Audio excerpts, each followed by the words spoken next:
আসসালামু আলাইকুম everyone, welcome back to my channel Mahima cooking house. আজকে আমি আপনাদের জন্য আরও একটা মজাদার ইফতারের রেসিপি নিয়ে এসেছি। এই রেসিপিটা কিন্তু চাইলে আপনারা ইফতারিতেও রাখতে পারেন। আমি আজকে আপনাদেরকে মিষ্টি আলুর পরোটা এবং ডিম পোস্ট তৈরি করে দেখাবো। চলুন তো কথা না বেরিয়ে আমরা আমাদের মূল রেসিপিতে চলে যাই। কিন্তু তার আগে আপনারা যারা আমার চ্যানেলটি সাবস্ক্রাইব করেনি তারা অবশ্যই চ্যানেলটি সাবস্ক্রাইব করে পাশে থাকা বেল আইকনটি বাজিয়ে দিবেন এবং একটি লাইক দিয়ে পুরো ভিডিও দেখার জন্য অনুরোধ রইল। ফার্স্টে আমি এখানে মিষ্টি আলু সেদ্ধ করে তারপরে এটাকে আর কি মেখে নিয়েছি। তারপর এখানে দিয়ে দিলাম মিষ্টি আলুটা। তারপর এখানে আমি ময়দা আমার পরিমাণ মতো নিয়ে নিয়েছি।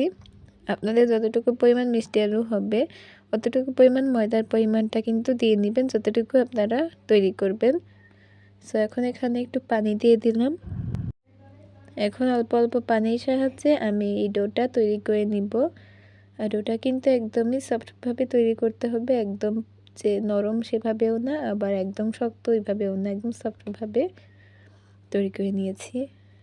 তারপরে আমি পরোটা যেভাবে আপনারা তৈরি করেন সেভাবে করেই আমি এটাকে বেলে নিয়েছি সুন্দরভাবে। এখন তেলে ভেজে নিব, একদম কম তেলে ভেজে নিতে হবে। আর যেহেতু এটা ইফতারির জন্য তৈরি করছি তাই আর কি এটা একদম কম তেলেই ভেজে নেওয়ার চেষ্টা করবেন আপনারা।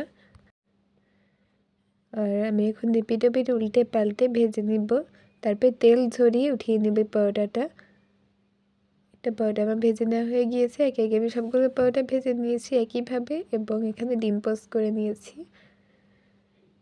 আজকে কেমন লাগলো আপনাদের কাছে আমার এই রেসিপিটা অবশ্যই কিন্তু কমেন্টে জানাবেন। আর এই রেসিপিটা কিন্তু আপনারা চাইলে ইফতারের টেবিলেও রাখতে পারেন। আর আজকের মতো এখানেই বিদায় নিচ্ছি। পরবর্তীতে আরও একটি নতুন ইফতারি রেসিপি নিয়ে আপনাদের সঙ্গে দেখা হবে। ততক্ষণ পর্যন্ত সবাই আপনারা ভালো থাকবেন, সুস্থ থাকবেন। আল্লাহ হাফেজ।